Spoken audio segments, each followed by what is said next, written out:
Frères et sœurs, que la paix et la grâce de notre Seigneur et Sauveur Jésus-Christ soient avec vous.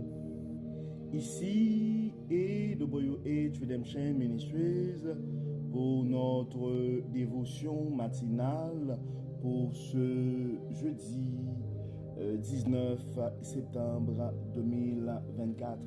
Et toujours dans la mission de vous accompagner et semaine après semaine, réveil après réveil sur le chemin du royaume de Dieu.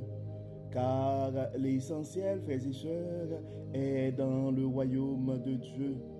La force est en Dieu, la guérison est en Dieu, la sagesse, frères et sœurs, est en Dieu, l'espérance est en notre Dieu, et l'abondance aussi, frères et sœurs, est en Dieu. C'est pourquoi nous nous répétons à chaque instant: cherchons d'abord le royaume de Dieu et sa justice, et toutes les autres choses nous seront données en plus. Et bon réveil mon frère, bon réveil ma sœur, et c'est ici la journée que l'Éternel a faite, et qu'elle soit pour nous un sujet de gloire et de louange.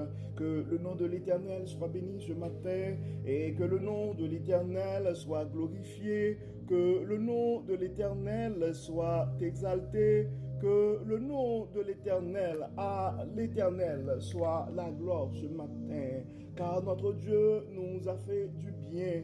Notre Dieu nous accorde cette possibilité de pouvoir nous réveiller ce matin.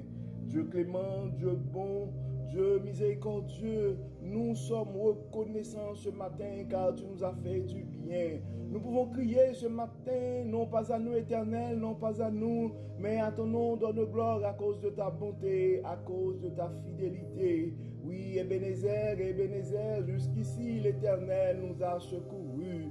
Oui, tes bontés éternelles ne sont pas épuisées, tes compassions ne sont pas à leur terme, elles se renouvellent chaque matin. Nous sommes reconnaissants ce matin et nous aimerions unir nos voix avec les anges et les archanges pour te rendre gloire ce matin, Seigneur Dieu Tout-Puissant. Oui, frères et sœurs, nous devons louer le nom de notre Dieu. Peu importe ta situation, mon frère, peu importe ta situation, ma soeur, si tu es en vie ce matin, l'oxygène est à disposition gratuitement ce matin. Tu es en train de respirer sans difficulté. Tu dois rendre gloire à notre Dieu. Car le psalmiste nous dit que tous ceux qui respirent louent l'Éternel. Et le fait de pouvoir commencer notre journée, frères et sœurs, avec Dieu ce matin, le fait de pouvoir avoir et le fait d'avoir un réveil avec Dieu ce matin, ça nous ouvre la porte vers une journée remplie de sa faveur. Et si nous arrivons, frères et sœurs, à accumuler des journées remplies de la faveur de Dieu, nous allons finir par avoir une année 2024 remplie de sa bonté. Et en accumulant des années remplies de la bonté de Dieu, nous allons finir par avoir une vie remplie, comblée de ses plus riches bénédictions sur plusieurs générations. Donc, mon frère, ma soeur, si ça t'arrive ce matin, tu penses à un frère ou à une soeur, c'est le temps de partager ce message à ce frère, de partager ce message à cette soeur, car on ne sait jamais ce que la parole de Dieu peut faire dans la vie de l'un de ses enfants. Donc le texte qui nous est proposé ce matin, ce sont les 9 premiers versets du 17e chapitre et du livre des Actes des Apôtres. Donc nous allons lire ce matin, frères et sœurs, en Actes chapitre 17, versets 1 à 9. Ils traversèrent Amphipolis, puis Apollonie, et gagnèrent Thessalonique, où les Juifs avaient une synagogue.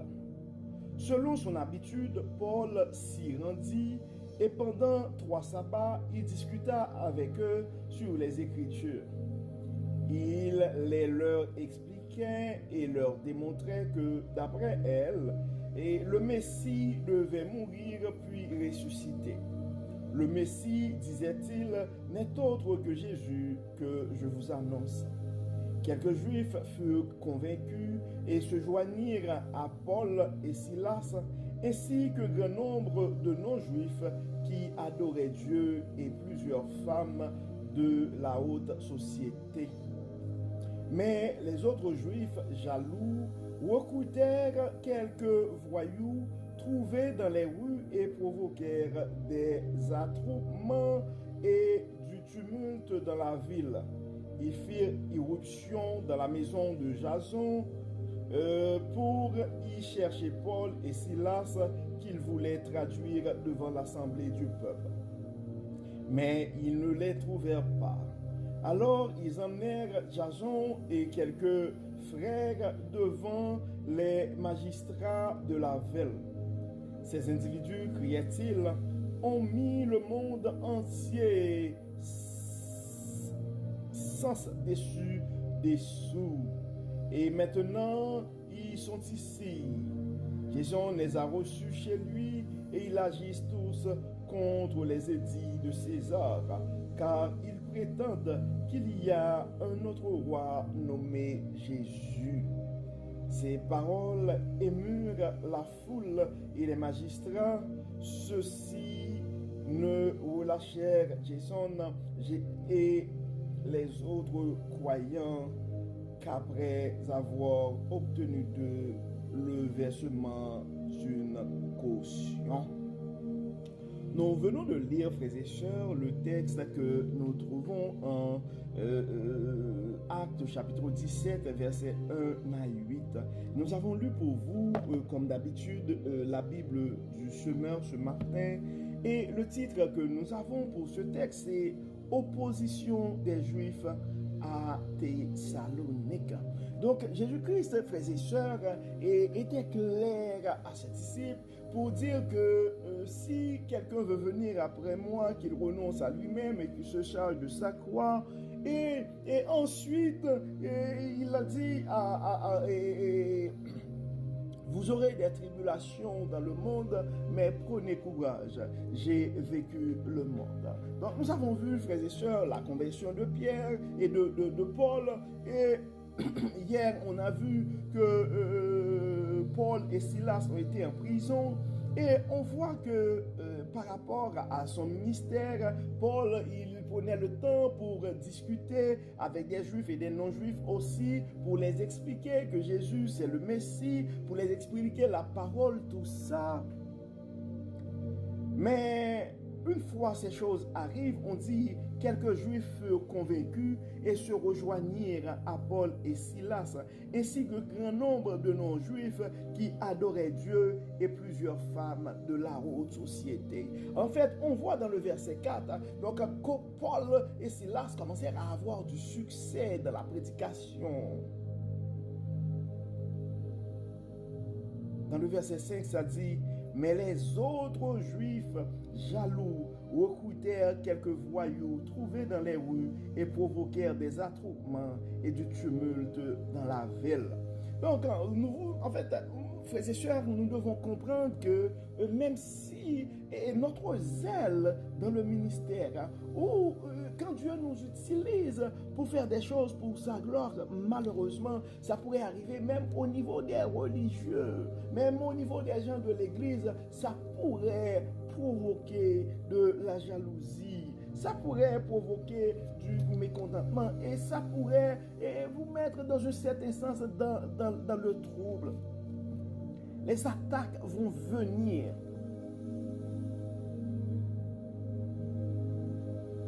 On voit que Jason, mais Dieu dans son...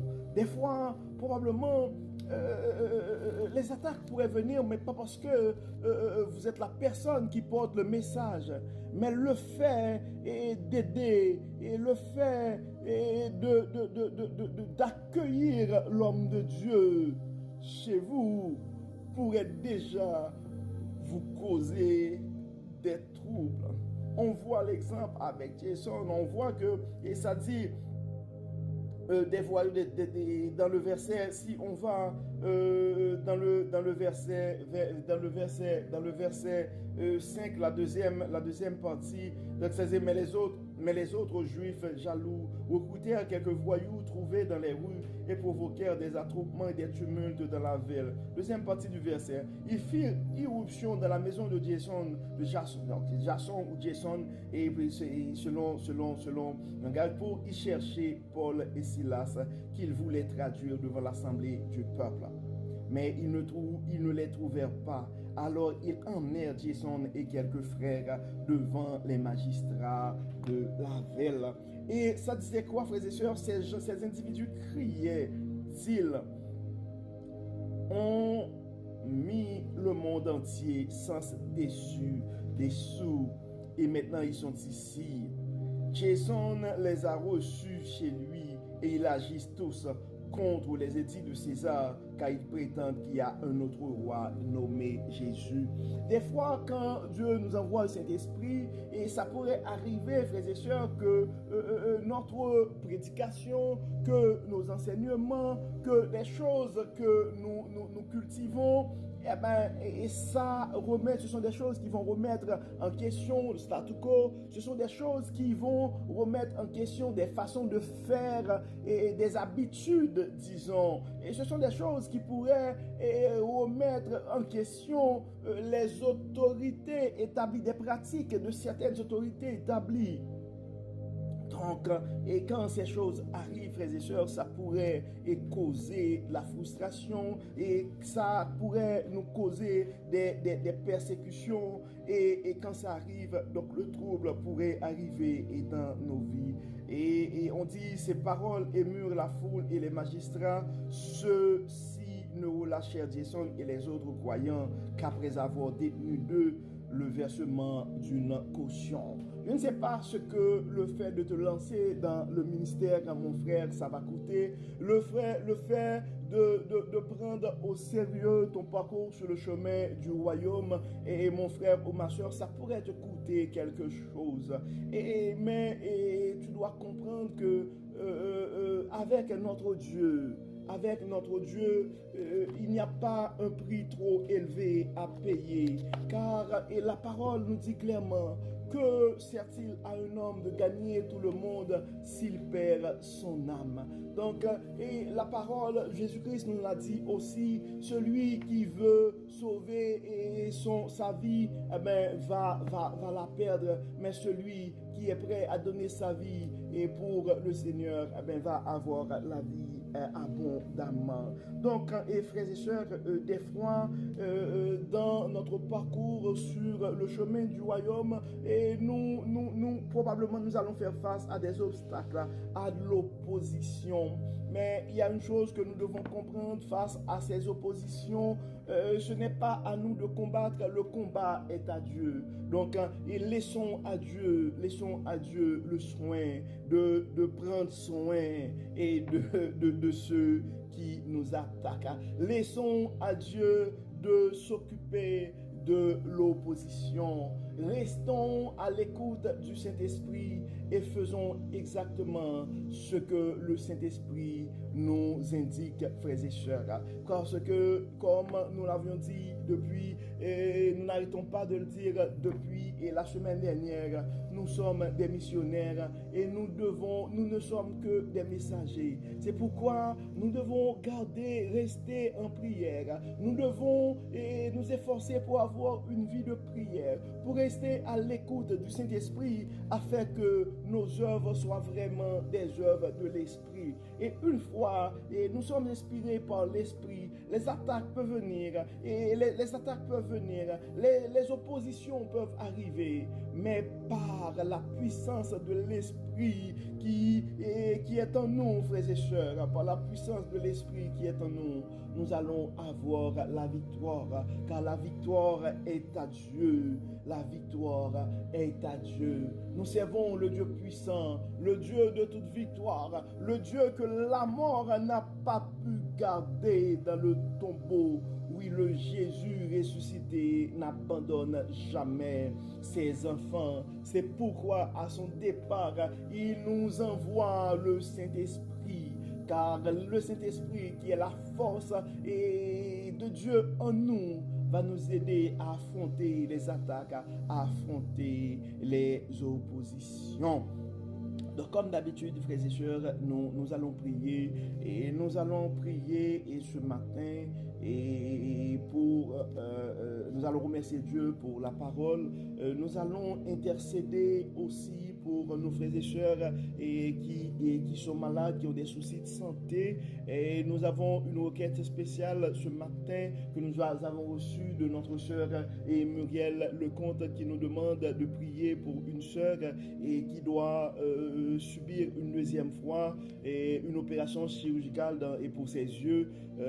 Nous allons prier aussi pour notre frère qui a eu une opération qui a dû remplacer un organe, et donc nous allons prier pour ce frère-là, pour l'évolution que Dieu est en train de faire dans sa vie, afin que Dieu puisse continuer à manifester en lui et sa puissance. Et nous allons prier aussi pour chaque frère, pour chaque sœur qui vit et présentement une difficulté et une attaque quelconque ou une opposition quelconque dans leur vie. Donc nous allons prier pour nos familles, pour nos jeunes, pour nos enfants. Nous allons prier pour nos parents aussi qui commencent à avancer en âge, et nous allons prier pour nos aînés en général. Et donc prions, et frères et sœurs, et prions. Dieu, 3 fois saint, nous te disons merci Seigneur pour ton amour, merci pour ta grâce, merci pour ta fidélité, merci Seigneur pour ta parole, pour la façon que tu nous révèles ta puissance, ta parole, ta sagesse. Merci Seigneur pour le don de l'Esprit Saint. Merci Seigneur, malgré nos imperfections, tu nous l'abandonnes pas et tu nous utilises pour ton service. Ce matin, Dieu clément, nous aimerions remettre entre tes mains chaque frère, chaque sœur qui nous écoute, et nous aimerions remettre entre tes mains spécialement notre sœur Muriel Lecomte.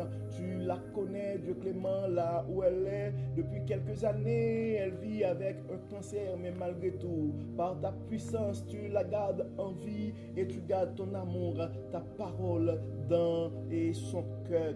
Et Dieu Tout-Puissant, nous avons reçu et d'elle aussi une demande pour prier pour notre sœur et Rosie qui devrait subir une opération chirurgicale pour ses yeux. Ça va être une deuxième opération. Il semble que la première opération, Dieu clément, n'a pas été trop bien réussie. C'est pourquoi, dans ton amour, ce matin, nous allons te demander non seulement de jeter ton regard favorable, de poser ta main bénissante sur notre sœur, particulièrement sur ses yeux, mais nous te demandons aussi, nous réclamons aussi ta puissance, ta dextérité et ton Saint-Esprit sur les médecins qui auront à faire cette deuxième opération. Que ta gloire, que ta bonté, que ta puissance se manifeste dans ces moments de sa vie. Étonne, Dieu clément, les médecins, étonne notre sœur, étonne les gens qui sont autour, qui sont dans leur entourage, et donne-leur, Seigneur, cette révélation. Prouve-les, Dieu clément, tu es le médecin par excellence, tu es le Dieu qui bénit, tu es le Dieu qui guérit, tu es toujours le Dieu des miracles. Dieu clément, Dieu 3 fois saint, nous remettons notre jeune frère entre tes mains qui a eu une opération assez importante et qui est en train de se rétablir, de se reprendre graduellement. Nous te remercions, Dieu clément, pour les grandes réalisations que tu as déjà fait dans sa vie, dans la vie de ses parents, de sa famille. Et nous savons, Dieu clément, il y a de meilleures choses à venir, non seulement pour ce jeune frère, mais pour sa famille tout entière. Dieu clément, nous remettons entre tes mains ses frères et sœurs et ces deux familles qui ont été victimes de cette explosion.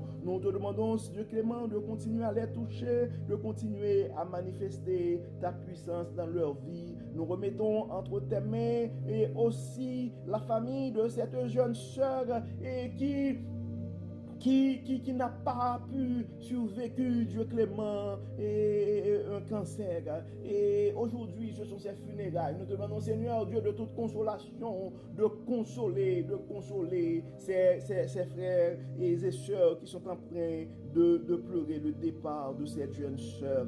Dieu clément, nous te demandons de les toucher et de les révéler ta puissance. Montre-les, Dieu clément, que tu es le Dieu de paix. Montre-les que tu es le Dieu qui console. Montre-les, Dieu clément, que tu es le Dieu qui pourvoit. Dieu clément, nous remettons entre tes mains chaque frère, chaque soeur qui a un souci quelconque. Et d'autres frères et sœurs ont des soucis de santé. Certains ont des diagnostics, sont en train de suivre leur traitement. D'autres n'ont même pas de diagnostic, mais ont juste des symptômes. Il y a d'autres qui sont en train de souffrir, mais qui n'arrivent même pas à voir un médecin. Ils n'ont pas les moyens. Et Dieu clément, il y a d'autres qui sont pendant plusieurs jours à l'hôpital, mais les pronostics ne sont pas intéressants. Donc nous savons, Dieu clément, tu es le médecin par excellence. Touche, Dieu clément. Nous remettons cette sœur, Dieu Tout-Puissant, qui est à l'hôpital depuis quelques jours. Et tu la vois, Seigneur, là où elle est. Tu connais, Dieu Tout-Puissant. Tu connais son histoire. Tu connais son passé. Tu connais son présent. Et tu connais aussi son avenir, Dieu clément. Nous te demandons de la toucher. Fais briller, Seigneur, ta toute puissance dans sa vie. Guéris, Dieu Tout-Puissant. Guéris, Dieu Tout-Puissant. Touche notre sœur là où elle est présentement, Dieu clément. Touche-la. Nous avons d'autres membres de la famille, Dieu clément, qui sont à l'hôpital et les commentaires des médecins ne sont pas trop intéressants. Nous comptons sur toi, Dieu clément, et nous remettons tous nos fardeaux, tous nos soucis, toutes nos inquiétudes entre tes mains. Nous avons d'autres frères et sœurs qui ont des soucis pour leur famille. Certaines familles sont déchirées présentement. La chicane est partout. Dieu clément, Dieu de toute paix, Dieu de l'amour, nous te demandons d'intervenir dans ces cœurs et de rétablir l'amour, de rétablir la paix, de rétablir la compréhension. Dieu clément, nous avons d'autres frères et sœurs qui ont des soucis financiers. Le grand pourvoyeur par excellence, nous demandons le grand Dieu d'abondance de toucher la vie de ces gens-là et de faire briller ton abondance dans leur vie. D'autres, Dieu clément, et se posent plein de questions par rapport à leur avenir et l'avenir de leurs enfants. Nous venons, Dieu clément, de révéler ta sagesse et donne, Seigneur, à nos frères et sœurs de réaliser que tu es le Dieu de l'abondance, tu es le Dieu de la sagesse, tu es le Dieu de la protection et tu es le Dieu de toute espérance. Au cœur désespéré ce matin, nous réclamons l'espérance qui vient de toi, Dieu clément. Aux esprits tourmentés, à nos frères et sœurs qui sont dépassés par les événements, nous réclamons, Dieu Tout-Puissant, ta sagesse dans leur vie. Bénis, Seigneur, guéris, Seigneur, protège, Seigneur, et que tout soit fait dans nos vies pour la gloire de ton nom. Il y a certains présentement qui cherchent un emploi, Dieu clément. D'autres ont des questionnements par rapport à leur carrière. D'autres, c'est par rapport à leur mariage. D'autres cherchent un enfant présentement. Et il y a des projets de vie. Et nous savons, Dieu clément, tout ce qui est sur la terre t'appartient. C'est pourquoi nous demandons de pouvoir aux besoins de ces frères et sœurs et révèle que tu es le Dieu de l'abondance, le Dieu de la sagesse et le Dieu de toute espérance. Enlève-nous tout ce qui n'est pas de toi, Dieu clément. Prends toute la place dans nos vies. Et encore une fois, que tout soit fait dans nos vies pour ta gloire et ta seule gloire. Nous savons, Seigneur, que nous sommes pécheurs, mais nous te prions au nom de ton Fils Jésus-Christ qui vit et qui règne au siècle des siècles. Amen. Amen. Frères et sœurs, nous arrivons au terme de notre dévotion pour ce matin. Nous espérons que votre âme a été bénie. Et d'ici là, nous vous souhaitons une excellente journée sous le regard du Dieu Tout-Puissant. Que le Seigneur nous bénisse, que le Seigneur nous protège, qu'il nous accorde sa grâce, dès maintenant et à jamais. Encore une fois, bonne journée, frères et sœurs, sous le regard du Dieu Tout-Puissant. Et à demain. Bye bye.